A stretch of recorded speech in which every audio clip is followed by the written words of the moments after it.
வணக்கம் friends, welcome to Vidyascooking. இன்னைக்கு உங்களுக்கு பாலக் இட்லி தயார் பண்ணியிருக்கேன். ரொம்பவே அருமையாக வந்ததுங்க. இது நீங்கள் ட்ரை பண்ணலன்னா கண்டிப்பாக ட்ரை பண்ணணும். அருமையான டிஷ். இந்த டிஷ் வந்து இங்கே பெங்களூரில் நியூ கிருஷ்ண பவனில் விற்குவாங்க. நாங்கள் போய் சாப்பிடுவோம் ரெகுலராக. எனக்கு ரொம்ப பிடிக்கும். இந்த ரெசிபிக்கு தேவையான பொருட்கள் செய்முறை பார்த்துக்கலாம். பாலக்கீரை வந்து நான் ஃப்ரோசன் யூஸ் பண்ணியிருக்கேன். ஒரு கட்டு எடுத்து வச்சுருக்கேன். கொத்தமல்லி ஒரு கைப்பிடி அளவுக்கு, வெங்காயம் ஸ்லைஸ் பண்ணி வச்சுருக்கேன். இஞ்சி நல்லா மேலே இருக்க தோலெல்லாம் சீவி வச்சுருக்கேன். குடமிளகா பொடியாக நறுக்கி வச்சுருக்கேன். பச்சை மிளகா நம்மளுக்கு தேவைப்படும். இட்லி வந்து பீஸாக கட் பண்ணி வச்சுருக்கேன். ரசம் பவுடர், கிச்சன் கிங் மசாலா, மிளகுத்தூள் தேவைப்படும். நீங்கள் பாவுபாஜி மசாலா இருந்தால் அது யூஸ் பண்ணலாம், தந்தூரி மசாலா இருந்தால் அது யூஸ் பண்ணலாம். அப்படி இல்லைன்னா நீங்கள் வந்து ரெகுலர் பிசிபெலேபாத் பவுடர் கூட யூஸ் பண்ணலாம், சாம்பார் பவுடர் கூட யூஸ் பண்ணலாம். ஜஸ்ட் ஆப்ஷன்ஸ் நான் கொடுத்துட்ருக்கேன் உங்களுக்கு. இந்த வீடியோ ரெசிபியில் நான் யூஸ் பண்ணியிருக்க பொருட்கள் எல்லாம் வந்து என்னோட பிளாகில் இருக்கும். பிளாக் லிங்க் வந்து description box below this video இருக்கும். அப்படி இல்லைன்னா ஐ கார்டு அபவ் திஸ் வீடியோ நீங்கள் கிளிக் பண்ணிங்கன்னா என்னோட பிளாகுக்கு டைரக்ட் ஆகும். ஃபர்ஸ்ட் அந்த பாலக் கிரேவி நான் வந்து தயார் பண்ண போகிறேன். ஒரு மிதமான தீயில் வந்து ஒரு கடாயை ஹீட் பண்ணியிருக்கேன். அதில் 2 டேபிள் ஸ்பூன் எண்ணெய் சேர்த்துருக்கேன். வெங்காயம், பச்சை மிளகா, இஞ்சி ஃபஸ்ட்டு ஃப்ரை பண்ணிக்க போகிறேன். லைட் பிங்க் கலர் அந்த வெங்காயம் வர வரைக்கும் நல்லா ஃப்ரை பண்ணிக்க போகிறேன். அதில் வந்து அரை பகுதி அளவுக்கு குடமிளகா சேர்த்துக்க போகிறேன். மீதி அரை பகுதி நான் அப்புறமா சேர்க்க போகிறேன். இதில் வந்து அந்த பாலக்கீரை எப்போவுமே வந்து நீங்கள் நிறைய வாங்கினீங்கன்னா அரை வேக்காடு வேக வச்சு மூடி இருக்க டப்பாலையோ இல்லைன்னா ஒரு பேக்கில் ஜிப்லாக் பேக்கில் போட்டு நீங்கள் ஃப்ரீசரில் வச்சிங்கன்னா அது நல்லா தாங்கும். நீங்கள் எப்போ இந்த மாதிரி டிஷ்ஷஸ் தயார் பண்ணுறதா இருந்தாலும் நீங்கள் எடுத்து அது யூஸ் பண்ணலாம். நான் அந்த மாதிரி தான் யூஸ் பண்ணிகிட்ருக்கேன்.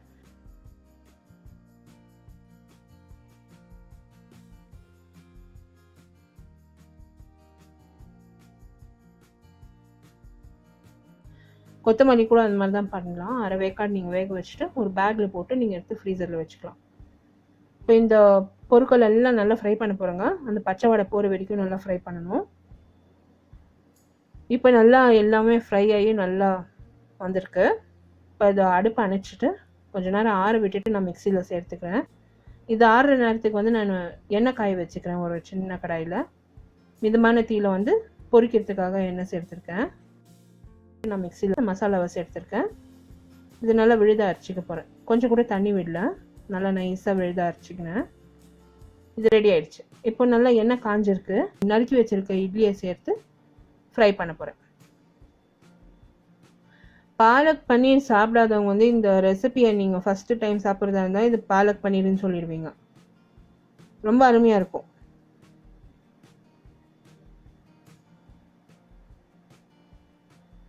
இந்த இட்லி ரெசிபி நீங்கள் வந்து எங்கேயுமே சாப்பிட்டு இல்லைனாக்கா, முதல் முறை நீங்கள் சாப்பிட்றதா இருந்தாக்கா இது வந்து பாலக் பன்னீர் மாதிரியே இருக்குதுன்னு சொல்வீங்க. அவ்வளோ அருமையாக, அவ்வளோ நல்லாயிருக்கும். ஒரு ஹோட்டலில் தயார் பண்ண மாதிரி இருக்கும். மிதமான தீயில் இந்த இட்லியை வறுத்துட்டேங்க.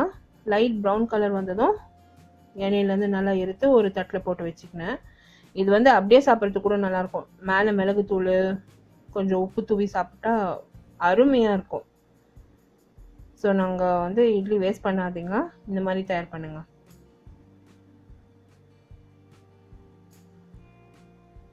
ரெண்டு ஈடாக நான் வந்து இந்த இட்லியை வறுத்தேன். இதே மாதிரி தான் வறுத்தேன். லைட் ப்ரௌன் கலர் வர வரைக்கும் வறுக்கணும்.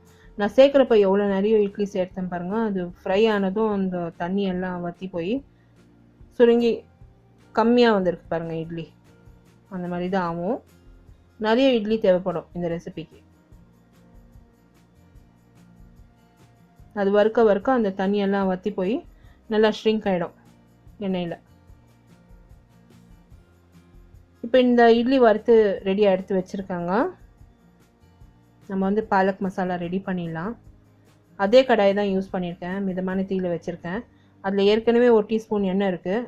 ஜஸ்ட் ஒரு 2 டீஸ்பூன் நெய் விட்டு நீங்கள் பட்டர் கூட சேர்த்துக்கலாம். இப்போ இதில் வந்து அந்த மீதி இருக்க குடமிளகாவை சேர்த்து நல்லா ஃப்ரை பண்ண போகிறேன் 1 நிமிஷத்துக்கு. அரைச்சி வச்சுருக்க பாலக் வந்து இதில் நம்ம சேர்க்கணும். இப்போ பாலக் வந்து திக்காக இருக்கும்.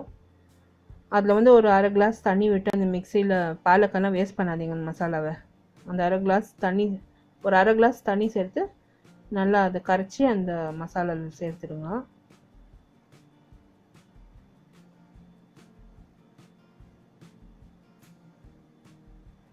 இப்போ இந்த கிரேவி வந்து கொதிக்க விடணும் நம்ம. இப்போ இதில் மசாலாலாம் சேர்க்கணும். மிதமான தீயில வச்சு கொதிக்க விடலாம். நீங்கள் எந்த கரம் மசாலா இருக்கோ வீட்டில் அது யூஸ் பண்ணுங்க. நான் அதுக்கு தான் நான் ஸ்ட்ரெஸ் பண்ணி சொல்லிகிட்ருக்கேன். இதுதான் யூஸ் பண்ணணுன்னு இல்லை.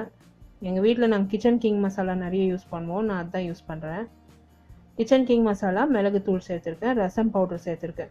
Ready to use rasam powder இருந்தால் அதை நீங்கள் சேர்க்கலாம். வீட்டில் எந்த ரசம் பவுடர், சாம்பார் பவுடர், பிசிபெலேபாத் பவுடர் எல்லாம் நிறைய இருக்கும். ஸோ அந்த மாதிரி நீங்கள் யூஸ் பண்ணலாம். ஒரு நாளைக்கு ஒரு மாதிரி வெரைட்டி பண்ணலாம். தேவைக்கேற்ப உப்பு சேர்த்துக்கினேன். நீங்கள் பாவ் பாஜி மசாலா கூட யூஸ் பண்ணலாம். ரொம்ப நல்லாயிருக்கும். இப்போ இது நல்லா கொதிக்க விட போகிறோங்க மிதமான தீயில். நான் ஜஸ்ட் உங்களுக்கு நிறைய ஆப்ஷன்ஸ் கொடுத்துட்ருக்கேன். இந்த மாதிரி தான் பண்ணோன்னு இல்லை. இப்போ இந்த பாலக் நல்லா இறுகி வந்திருக்கு. அந்த மேலே வந்து எண்ணெய் மிதந்து வந்திருக்கு பாருங்கள். கிரேவி ரெடி ஆயிடுச்சு. இப்போ இதில் வந்து இட்லியை சேர்த்து மிக்ஸ் பண்ணிட வேண்டியது தான். அருமையாக இருக்கும். ரொம்ப சூப்பராக இருக்கும். ட்ரை பண்ணுங்கள். இப்போ இந்த இட்லி மிக்ஸ் பண்ணதான் நான் சர்வ் பண்ண போகிறேன். ரெடி ஆயிடுச்சு. மேலே நீங்கள் லைம் புழியலாம். நான் அப்படியே சர்வ் பண்ணிட்டேன். இந்த ரெசிபி வீடியோ நீங்கள் பார்த்து என்ஜாய் பண்ணிங்கன்னா எனக்கு ஒரு thumbs up கொடுத்து சப்ஸ்கிரைப் பண்ணுங்கள். All the links to my blog and social media வந்து description box below this video இருக்கும். இந்த ரெசிபி ட்ரை பண்ணுங்கள் ஃப்ரெண்ட்ஸ். உங்களோட கமெண்ட்ஸ் எல்லாம் போஸ்ட் பண்ணுங்கள். கண்டிப்பாக இந்த வீடியோக்கு ஒரு லைக் கொடுங்க. அடுத்த புதிய ரெசிபியோடு உங்களை மறுபடியும் சந்திக்கும் வரை this is Vidyalakshmi. Thank you so much for watching. Bye bye.